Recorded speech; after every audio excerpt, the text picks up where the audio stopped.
There's a pretty one, Ulysses.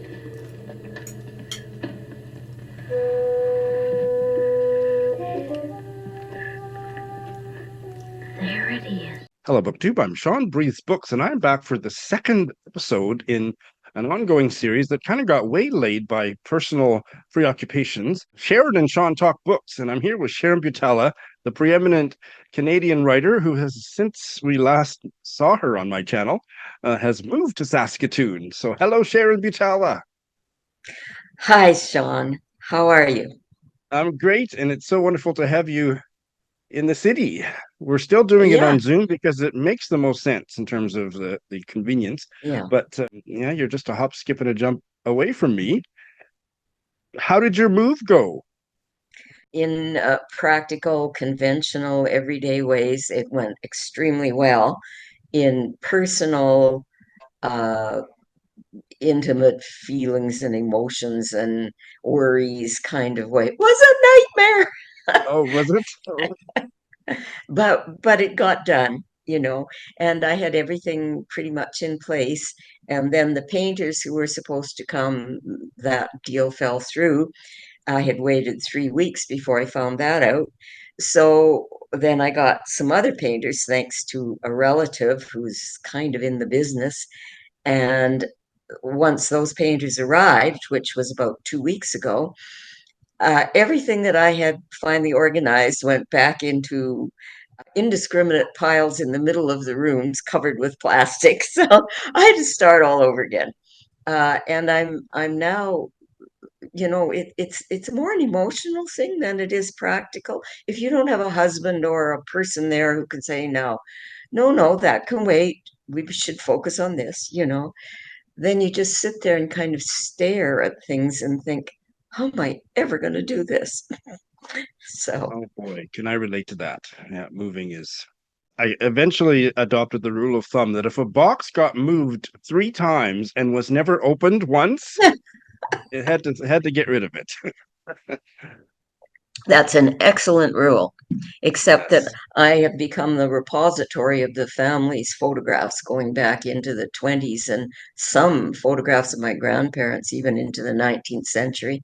I have no idea who I would say 50% of these people are. And if I don't know, neither does anybody else, what am I going to do with all of this?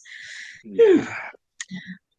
Well, they might make some great book covers for some historical fiction or something. That's a good idea. Yeah. I have not only I have photographs going back to my great grandparents. Really? I think that far, certainly great grandparents.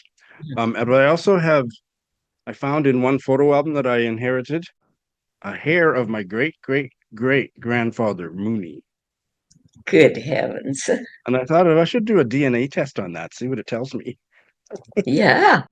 If it would have anything left after all these years. He died in, I think, 1880, maybe. Really? Something like That's that. when my Irish Scots great grandparents were just arriving in Canada, 1817, the Scots. And you have a new book coming out. Tell us about that.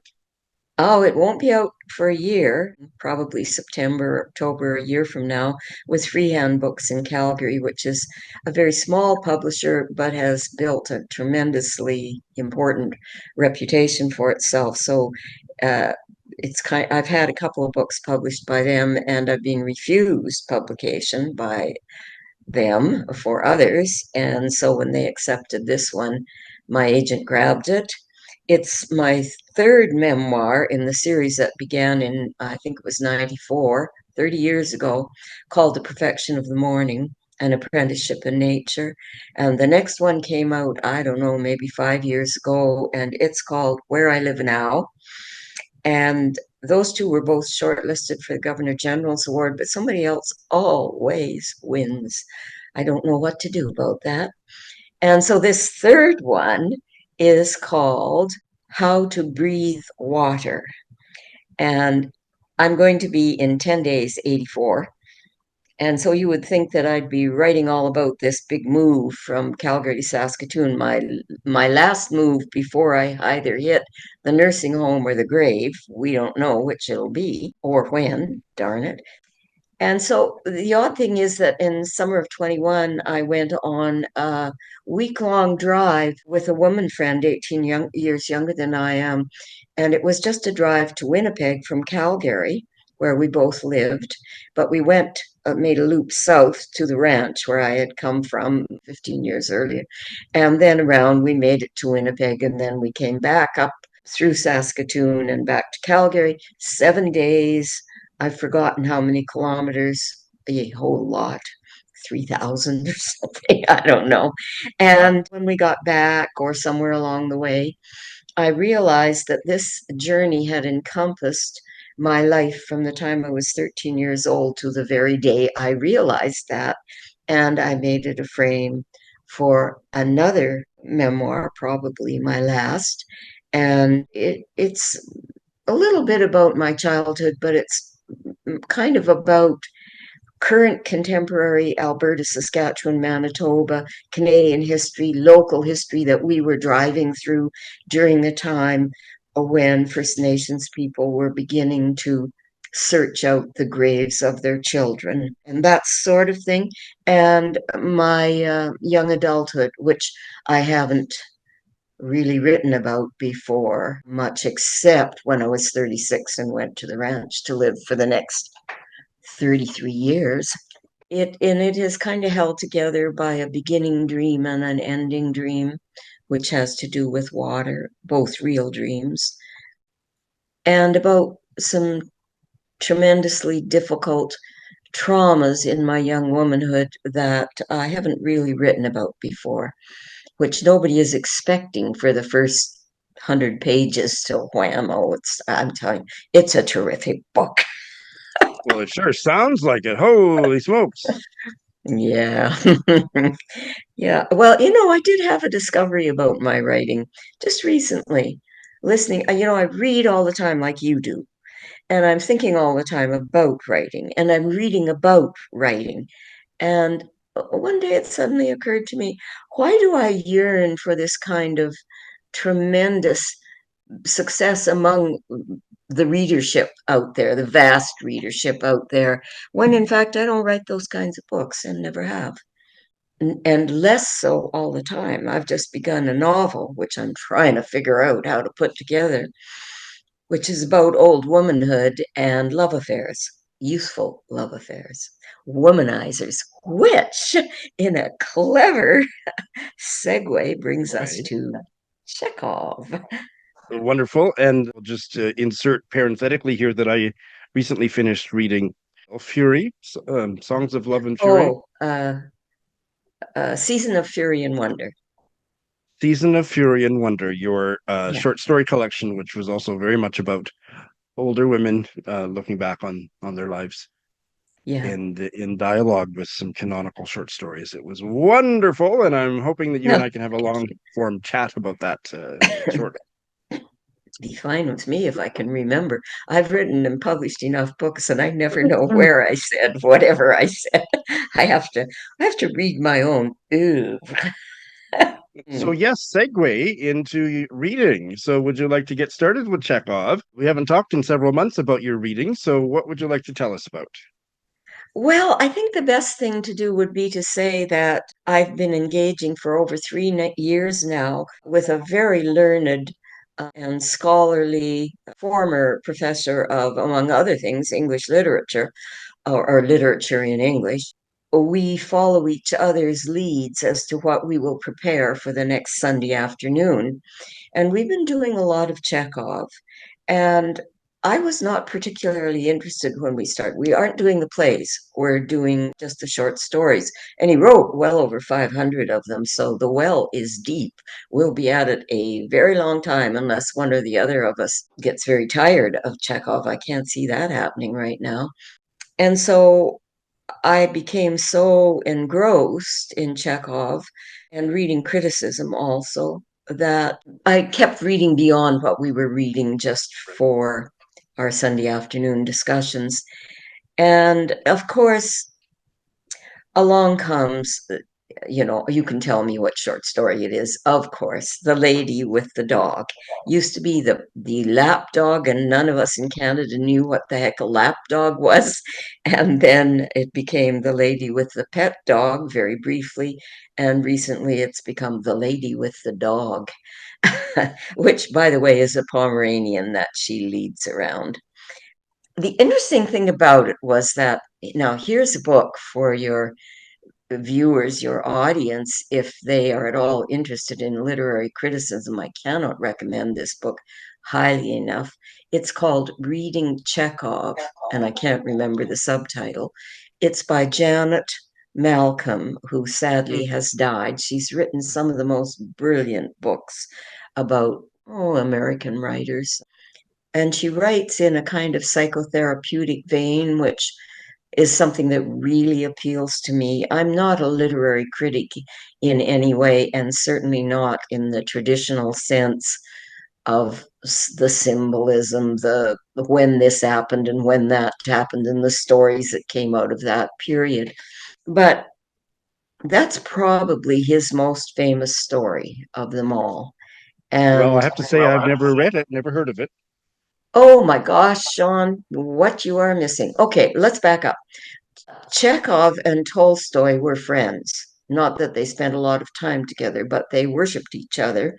However, Chekhov did not accept Tolstoy's religious ideas, and he was very dubious about Tolstoy's idea of you got to work like a peasant when you're actually a duke or a prince or whatever.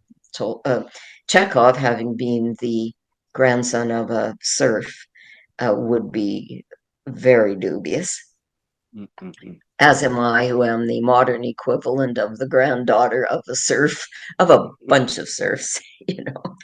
They loved each other, though. They spoke of loving each other. The thing is that Tolstoy was kind of the last representative of an older kind of literature, and Chekhov was the first modernist. And so their work is so different. And in Janet Malcolm's brief book, she talks about Chekhov and Dostoevsky. Chekhov did not like Dostoevsky's work, did not appreciate it. And it wasn't until later on that he began to start using Dostoevskian tropes in his own work. But for the most part, Chekhov did not like Dostoevskian examinations of extreme situations. His works are full of depth and darkness and sublimity and heroism and martyrdom. I first read Dostoevsky when I was 18, and it was way over my head. It astounded and thrilled me, and I had no idea what it was about. Anyway, that's how Malcolm describes Dostoevsky. And then there's a dash, and this is Chekhovian stories, and those situated on the blessedly, in quotes, dreary other side of the barbed wire, which is where Chekhov resided.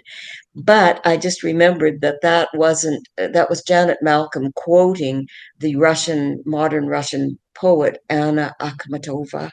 And that's what she had. That was her reaction to Chekhov's Ward 6, which I just finished reading last night.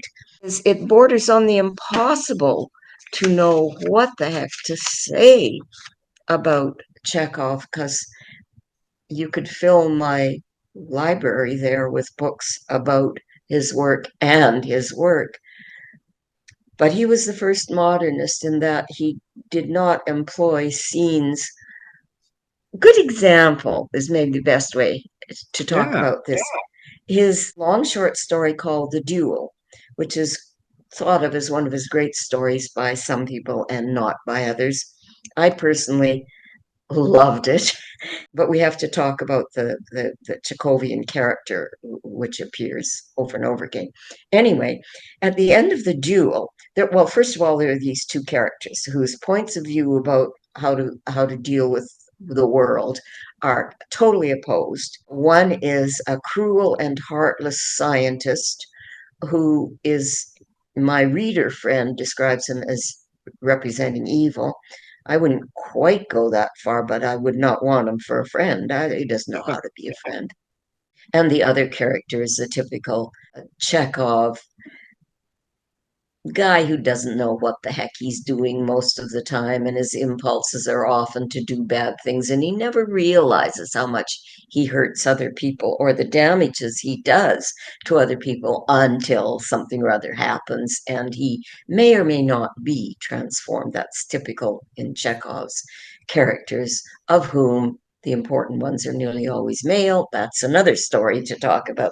So anyway, in the Duel, these two characters I've described finally reach the point where Levsky, who's the Chekhovian anti-hero hero, decides the only way to resolve this insult and all the rest of it is to what do? You say we're going to fight a duel, and the other guy agrees. And so they all get seconds, and they all show up at dawn in a very Dostoevskian landscape of ravines and mountains and a glamorous, gorgeous, and terrifying location. Sharon continues this fascinating description of the duel and veers very far into spoiler territory. If you care about spoilers, you can skip ahead to the point where I've marked on the screen here. When everybody finally arrives, because, this is illegal, so they all have to be secret about it. And when everybody finally gets there, they arrive in carriages drawn by horses. And they're getting ready to start the darn duel. Let's get this over with. It's something nobody wants to do. And they suddenly realize they don't know the rules. Like, just a minute now. Well, I've got the guns. How many feet are we supposed to be apart? And, how long do we wait? And who says go or whatever?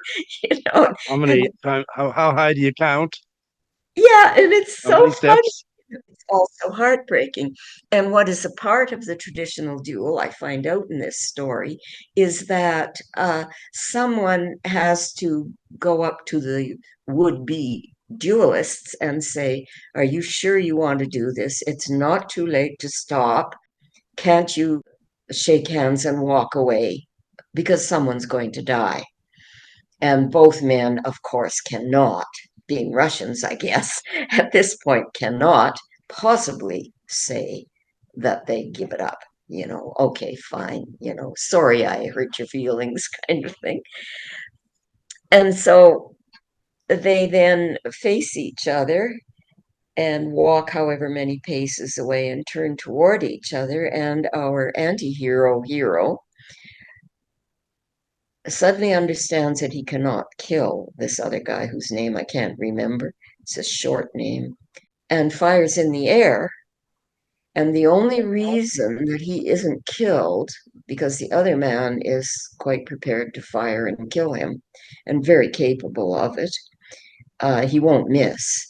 When one of the men in the audience is looking into his face and sees this evil intent that he fully plans to kill Levsky, he cries out involuntarily, distracting the would-be killer, who misses. I believe he maybe wounds Levsky like Trump in the ear or something like that. I can't quite remember. And this transforms Levsky. He suddenly begins to see the world. Wouldn't it be wonderful if that had happened to Trump when the bullet went whistling by his ear and missed him? Well, America today is not a Chekhovian world, I guess. That's So, anyway, he has a wronged woman. These men all have wronged women in their lives.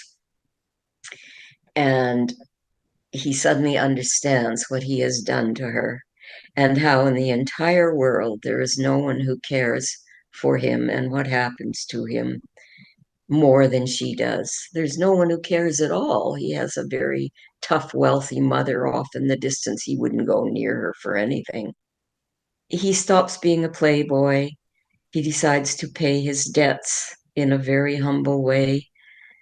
And the other man, hope I'm not confusing stories here, heads off into the wilderness, totally unreformed, probably, if anything, embarrassed because he didn't fire as he meant to.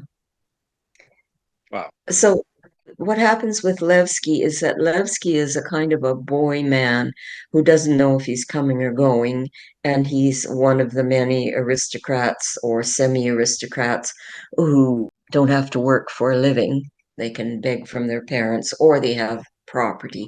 But he's pretty much dribbled it all away, and he doesn't want to go to his mother for more money because she's so horrible. I was just going to say, so Chekhov is considered one of the masters of the short story, and Yes. you said he's kind of the father of the modernist short story. Mm. I am not yet able to get my head around what makes a short story modernist. Well, first of all, I believe Chekhov himself calls the Duel a novella, just by the way. It is that instead of the old world thunder and lightning and drama and, sobbing and the dramatic monologues of a Dostoevsky, the people's reactions are more shown in what they do than in the lectures they deliver or the, Oh, breastfeeding or so on. That's one thing. The other is he's very able to compress action, compress ideas in a way that prior to his writing, no writer would even want to do. I mean, Tolstoy's books were massive. And just the funny thing where there's all this drama and everybody arrives and there's going to be two dead bodies in a minute, and then all of a sudden descends into almost slapstick when they can't right. figure out what to do. But at the same time, there are people watching. One man is hiding in the bushes because it's not fit for him to be there because he's like a minister, a pastor. And we get his point of view. Nobody wants this to happen. And yet these two men are idiots. Anyway, the lady with the lapdog, the hero is a man named anti-hero, a man named Gurov, and I believe the heroine's name is again Anna, as Anna Karenina. And Gurov is very much like Levsky from the story The Duel I just talked about. And here's the other thing I wanted to talk about is that Chekhov himself was the grandson of a peasant. He grew to be 6'1", which was unusual at that time. So he kind of towered over people. He always remained slender. He was handsome as could be. Very, very handsome. Yeah, he was a really great looking man. And women were very attracted to him, and he knew they were.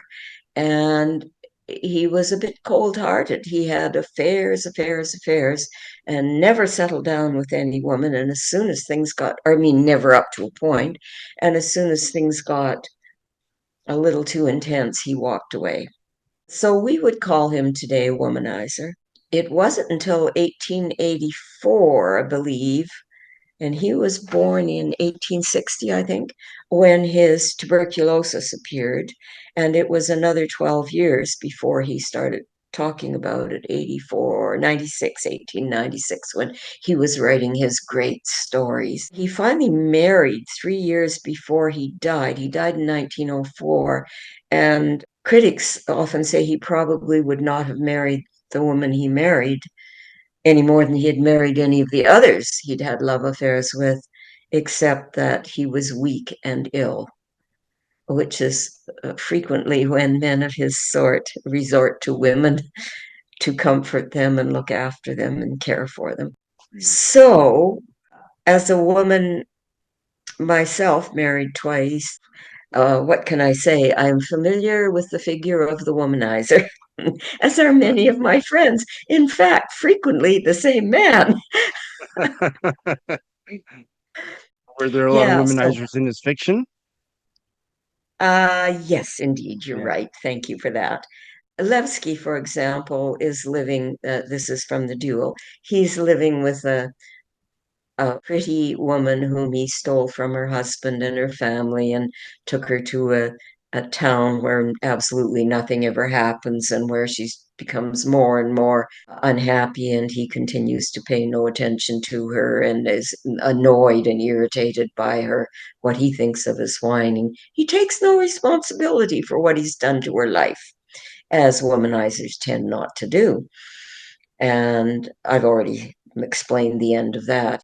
Just another quick spoiler alert. Sharon gets into the ending of the story, The Duel, and also the ending of the story, The Woman and the Dog. So skip ahead if you don't want to hear spoilers to the point marked below. He understands and goes to her as a true companion and lover, which is very gratifying for any woman who's been dumped by the womanizer, you know. In the light.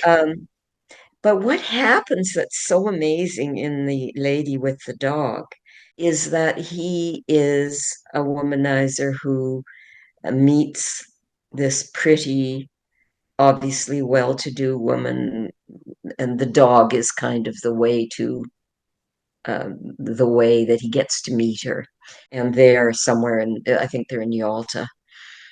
She's there for a cure she doesn't need. She's simply bored and unhappy with her husband and her life. And it is never explained what he's doing there because there's nothing wrong with him, but that's just a kind of flaw in the story. What happens is that he seduces her. They begin a love affair. She is dreadfully remorseful after their first session in a hotel room. And this is something I adore in this story. While she sits for a good half an hour at the table with him, she's not always crying, but she's filled with remorse. She's so unhappy, so ashamed and guilt-ridden.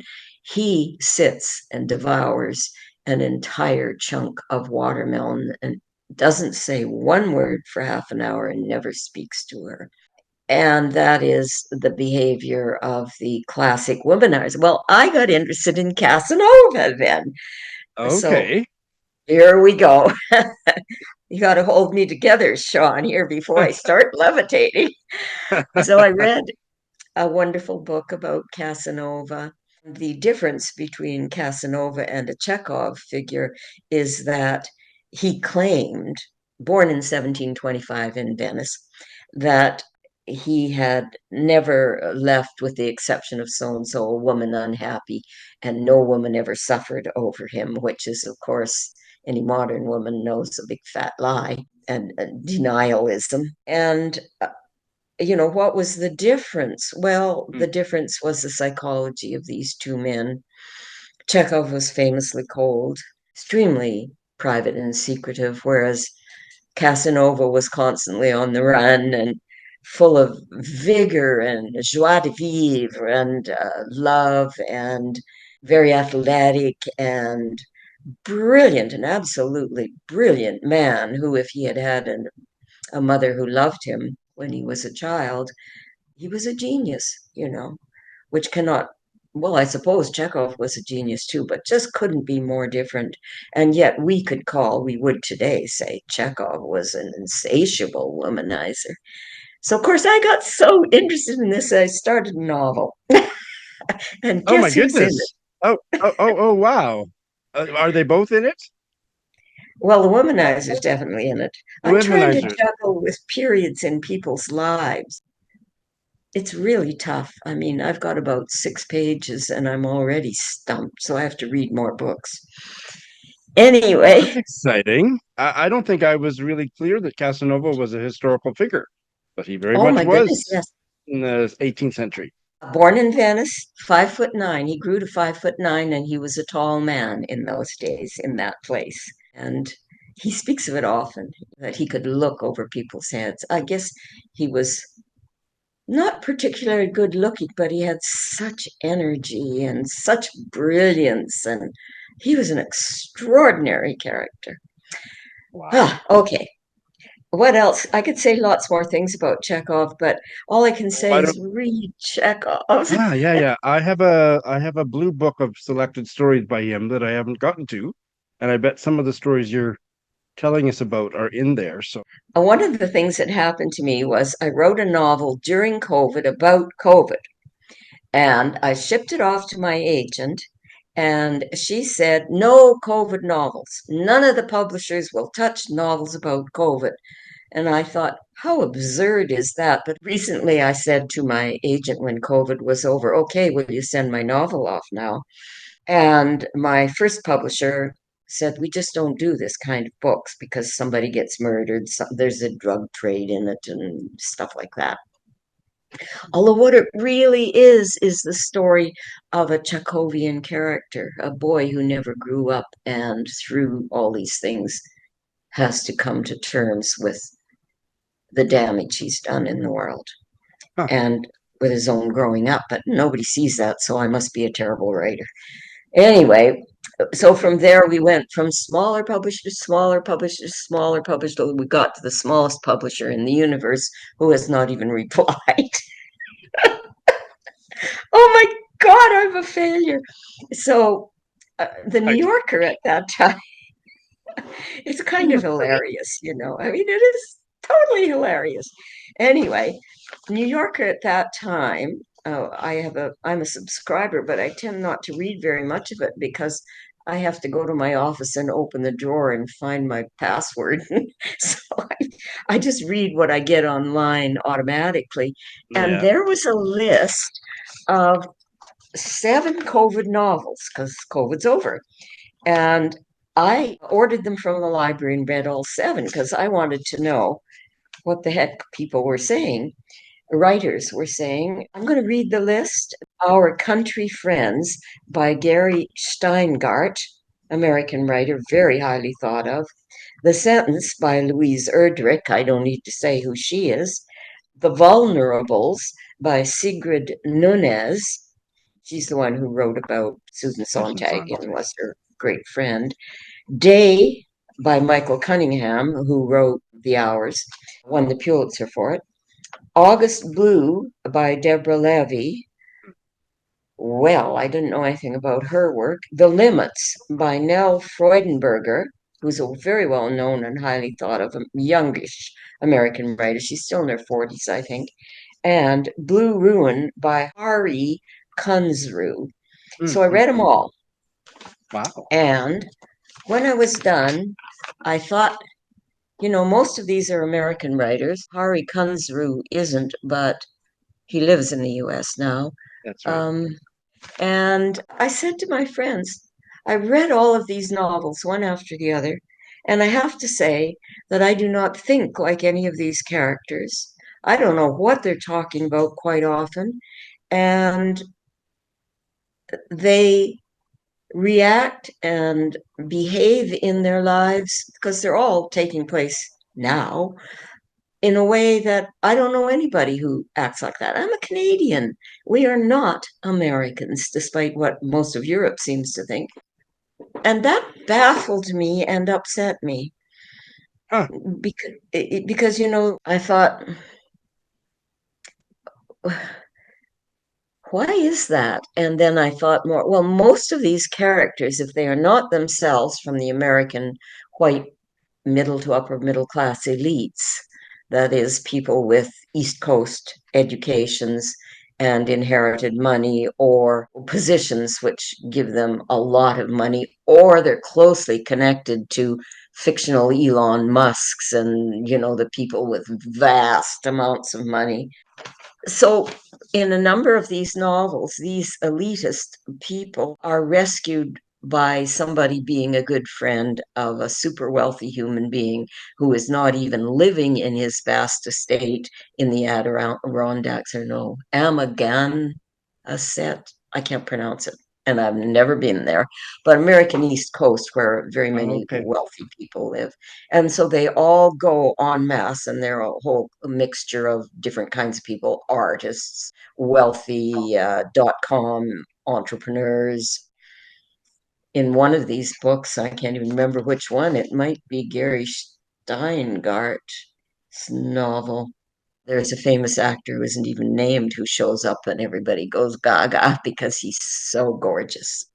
So then these people are living in cabins or, in a circle, and there's a big house and somebody lives in the big house. It's not the rich people themselves. And I think, my gosh, who's the richest person I know or have had things to do with it? Oh, I suddenly remembered. Oh, but I would never in a million years have been rescued from COVID by that family. They were a political family. I just thought, I don't think this is how we live in Canada. Every third person isn't a multimillionaire in Canada, Right. and our greatest goal in life is rarely, at least in Western Canada, to amass millions. Our greatest goal in life is to lead an ordinary middle class life without too much stress, to get to a summer cottage in the summer, which is like, unlined, and it's not paradise by any means. And we're not so familiar with each other. That's one of the things in my travels I've noticed. And I've both loved and hated it when you're lined up in the airport, say in Maui, and one lineup is all the Americans who are getting on an American flight beside all the Canadians who are getting on a Canadian flight. And the vibe is so different. Do you know Oh, what I mean? really? Well, no, tell me what you mean. So more intimate, more people stir up more, they're more talkative with strangers? They almost bar other non-Americans from their closeness. Oh, There's a kind of given intimacy, and they may have never seen each other before in life and may never again, but we're all Americans. And that's a kind of a, how can I say, it's given, it's in the cells and the blood. And over on the Canadian side, we have nice little chats with each other, but we make no assumptions except that, which beach were you? Where was your residence located? And how are the waves? And then, oh, you're from Toronto. Oh, I'm a Westerner. End of conversation. It's just a purely different feeling, which doesn't mean that Canadians can't be equally intimate and close, but it takes longer and we make yeah, fewer assumptions. Okay, of the seven books, instantly Michael Cunningham, who, as I said before, wrote The Hours, which was made into a wonderful film and which won the Pulitzer Prize and just immediately brought him to the top of the American writers, the A-list instantly. I liked the book best, I think more than anything because I like the writing best. And he is definitely a writer of the Chekhovian school, which has, since Chekhov wrote, come even more stringent and reticent, and this writing style has slimmed down even more. And it was just such beautiful writing that beautiful the writer. story itself, he's a wonderful writer. But the story itself, which was more American this and American that, I just thought, who the hell are these people? They're not Canadian, that's for sure. It's a large story about a family of which there is a sister and a brother. The brother is gay and had been living in the attic because he can't afford to live in New York City, and they have an attic in their condo where they just let him live for very little rent. And he's away at the moment. This husband and wife have a son and a daughter. One's early teens or an adolescent, and the little girl is quite charming and lovely. I love that little girl. And I loved the white dog that she loved. And I'm not that kind of girl as a reader most of the time, but I just needed this loveliness. And then there is the husband who's trying to restart his career, which was once, rising as a singer guitarist, and nobody thinks he's got a chance, and they think he's a fool to be wasting his time doing. The marriage is coming apart. The wife is, I think, Isabel, and she has kind of lost interest in everybody and is going off in her own direction, including looking after her two children, which she kind of leaves to her brother Robbie, who isn't even there, and to her husband, who is locked in a room playing the guitar. Editing Shawn here. Sharon now goes on to introduce a couple other secondary characters in the novel. It doesn't sound spoilery to me, but it's not mentioned in the synopsis that's on Goodreads and presumably on the back cover. So even though I don't think this is probably spoilery, if you are very vigilant about guarding yourself against spoilers, please skip ahead to the timestamp mentioned below. And then there's another couple who are, I think one's the best friend of the wife or something like that, and she has determined she wants a baby. She's not married, and she picks, I can't remember how he works into it. He's not a family member, but they all know him, and she decides he would make a good donor.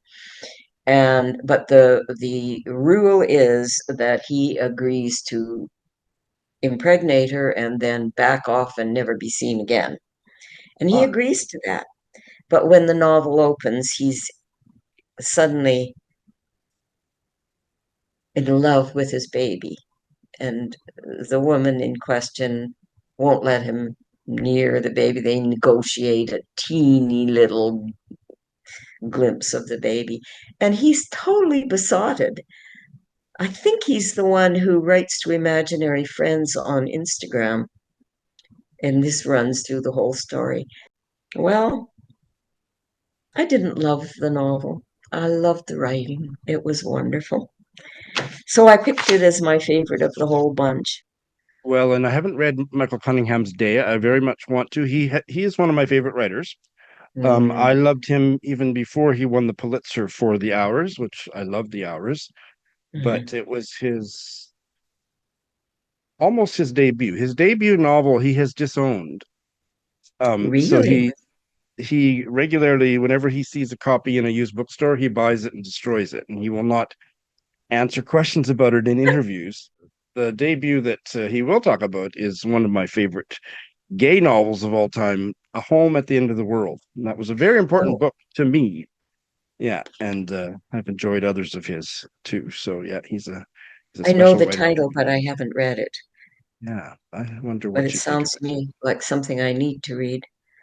The Louise Erdrich, she's a great writer. She is. She's a storyteller and she's totally invested in her identity as they don't say First Nations in the United States, but we do. So that's the term I use in her identity as such. And all the friends of the characters are also either Métis or First Nations people, and all the action revolves around their universe, although they are the most modern of young and middle-aged people.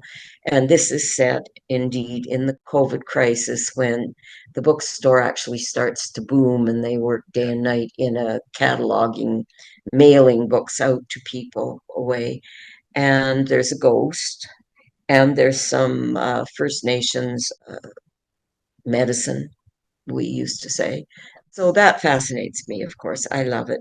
But I've been noticing that these very well known and successful American female writers have been writing a lot of, I would say, kind of tinging toward romanticism books, novels, feel good novels. The heart is very big in their novels. I'm thinking of Ann Tyler, and I can't think of the name of the other woman.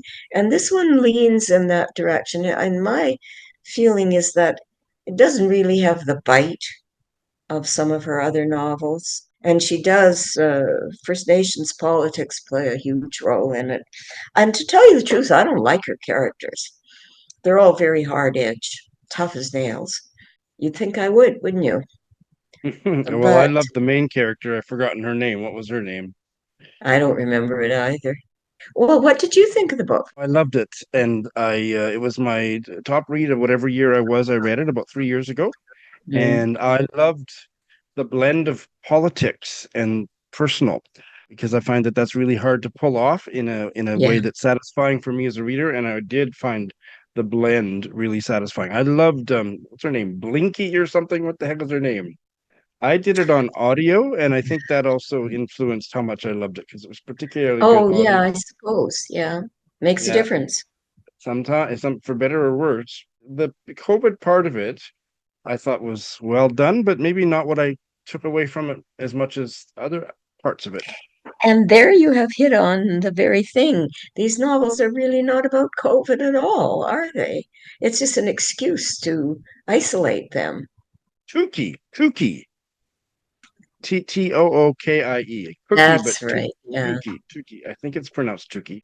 I didn't find it particularly romantic because I think of that what you said, that hard-edgedness of the characters.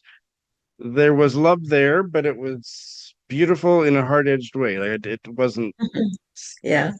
saccharine to me, but I may be more saccharine than Sharon Butala, so I'm not sure. Well, you get less saccharine when you get really old. Um, But the feminine role is played by Tookie's husband, that's who right. is, the one who cooks wonderful meals and cares for people and all the rest of it. My original plan had been to end with, and I think I should, all this American stuff. I'm a proud Canadian.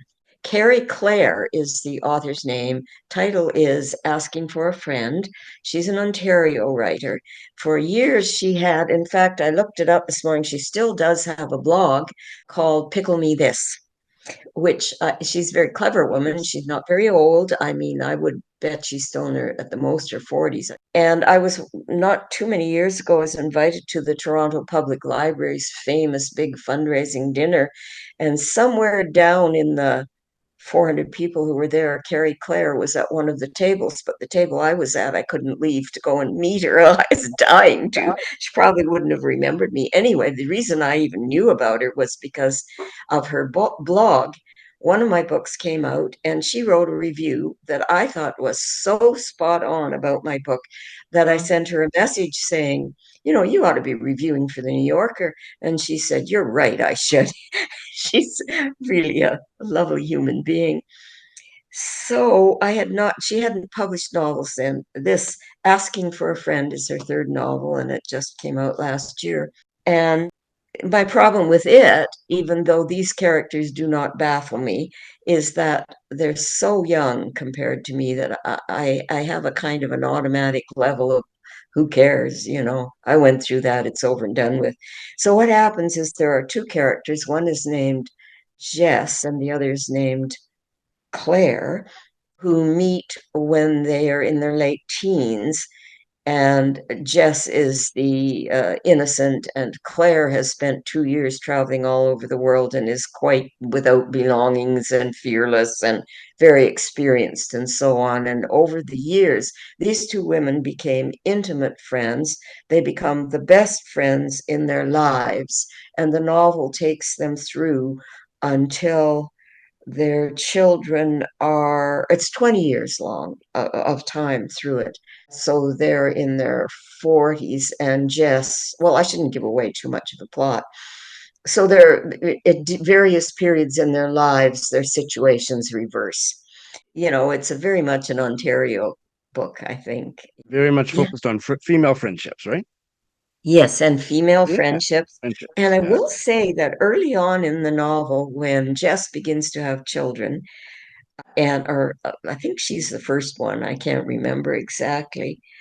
Carrie Clare, the author, does something that I tried to do in a novel and gave it up, which is to indicate, tell, make real how a child, especially the first baby to a young mother, absolutely takes over every Mm. second of that poor young woman's life, utterly and completely.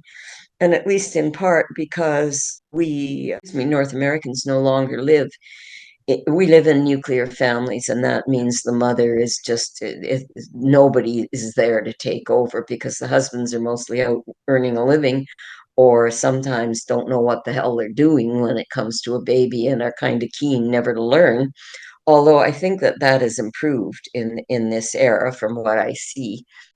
I think that she was completely brilliant in the way she pulled that off. I hated reading it. It took me right back to my days when my little boy and I were forced into, you know, always being together, and my having full responsibility in the ways that mattered for that little guy. And then moving to Halifax, where I didn't even have family. I mean, I was married, I had a husband, but he had work. And he had some silly ideas about child rearing too. Ha ha! I finally get to say that. He loved his little boy. He just Mm-mm. thought that he was 10 years old when he was like 18 months, and oh my God, women, what we have to put up with. So I loved that part of the novel. I thought it was so well done, but I also absolutely hated it because I didn't ever, I never wanted to go through that again. And the female friendship that goes on and on, I thought she rendered it really well. She succeeded in writing a very good novel for a younger woman. At my age, I just couldn't care because when the novel ends, if they're in their 40s, and that was 40 some years ago for me. And I've been through so much that interests me a lot more than that kind of thing. But not a complete waste of time. Oh no, because she does, I never, if I didn't say it, it's a really good novel Yeah, and it's yeah. really well written. It's not, it's more in the realist humanist school than, say, um, some of these novels, the list I gave you are. The one I'm thinking of that was probably the most out of it was Deborah Levy's August Blue, not so much humanist realist. Mm. And all of these writers pay lip service. At least one of these novels is entirely about just about climate change or some aspect of climate change that they're very knowledgeable about. So I think people ought to read Carrie Clare's book because, when you get published by Doubleday and you're that young, like I couldn't get published by Doubleday. I don't think I've ever even sent anything to them. So that tells you she's on her way up. I know I should finish, but I have to say my head is swimming. Oh, This book, which another library book, so I don't own it. No, you can't even see the cover here. Um, it's written by oh yeah, Labatut. I don't know how you pronounce his name. Labatut, Labatut, and he was Yes. born, he's actually from, is it Belgium or Holland? I'm not sure. Anyway, he lives in Chile. He's his own man. He does his own thing. He's a classic male novelist. That is, he cares nothing, it would seem, for locking into a life, and as I have done, and writing out of it, but instead writing out of ideas, which can be anywhere. And I can hardly believe it that I'm saying this. The novel is called When We Cease to Understand the World. Right. And in Spanish, it was the Spanish of equivalent of, I think, green world, something like that, which would be And Verdor something Terrible, verdure. a terrible greening. Yeah. Yeah, that's it. Yeah. I like that title better. Anyway, I am one of those people who has always been good with words, language, literary notions, and a good writer in the sense of I've always been able to write when, even in high school, when other kids were, struggling, and I did blah, blah, blah. It just, that's a side of my brain that I was born developed. And I could never do science because I could not accept the way of scientists thinking, but I didn't know that's why I couldn't do it. I always thought every time they said something, I'd say, but why? And they'd look at me like I was an idiot because why is of no importance. This is it. That was that way of thinking when I was born in 1940. And I couldn't do mathematics. I remember my grade 7 teacher laughing. He was a lovely guy. We all who had him as a teacher still love him. And I remember him calling me up to his desk. I was in a grade 6, 7 classroom. And he said, why is it? And he was laughing. He said, why is it when I give you 7 math problems to solve, you get 5 of them wrong? And I did not have an answer, but I have a hole there in my brain, but I Oh, don't you think and he me would want both. that. You and me both. Anyway, over the last, say, when I got my first honorary doctorate from U of S, I think, standing in the lineup with all these professors, all of us gowned in medieval costume and so on. One of the professors had been kind of assigned to me was a mathematician. And I had just finished reading Stephen Hawking's Something About Time. I Timing. said to him, I read that. I don't understand math. I don't understand physics. I want so much to understand them. I feel like I'm missing an understanding of the world because this is just not something I can do. And I said, after I read Stephen Hawking's book, I read it with extreme care. I read it twice. And what I got out of it was only that I suddenly understood what mathematicians and scientists mean when they say math is a language. I suddenly understood it. So I started to make steps. I mean, I still can't, I mean, quantum reality, you can add 2 and 2 and get any number you like. Whereas I was raised in an era when it is 4. Anyway, so I began to sort of try a little harder and to read texts that were written for lay people about the great theories and the great geniuses. And that's what this fiction is about, Oh, chapter by chapter. I can't even remember the names of all the great thinkers who moved mathematics and physics into the modern world, which unfortunately includes Hiroshima and Nagasaki, and step by step by step until we get to quantum reality and Heisenberg's uncertainty principle and what's his name, Schrodinger's, yeah, what was his, the one about the cat that's alive and yeah. dead at the same time, which is quantum theory. And what this writer has done is extraordinary and exciting. He has taken each one of these chapter by chapter, one of these geniuses, and the first chapter, he says, which is about the color Prussian blue and its discovery, there's only one paragraph that is not true, he went into fiction with, but increasingly there's more fiction as the book goes along. And I am not knowledgeable enough to be able to tell which is which, but then I start to go with the flow. And my understanding of what's been going on is growing with his chapters until we get to Heisenberg and the quantum theory. And I have to say that it's the best explanation I've ever read of Wow. what it's about and how it works. And then the last chapter is called The Night Gardener. And it's more a fiction writer's approach to rounding out and expressing an opinion than any of the other chapters, I would say.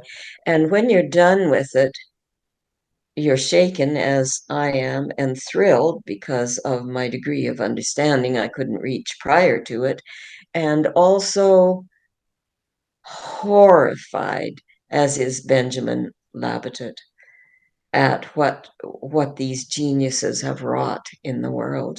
Hmm. And also, and this may be my ignorance, any mathematicians paying attention will let you know, it seems to me that we began at the beginning of the late 19th century, early 20th century with what we thought was how the world worked through Einstein, cause and effect, etc.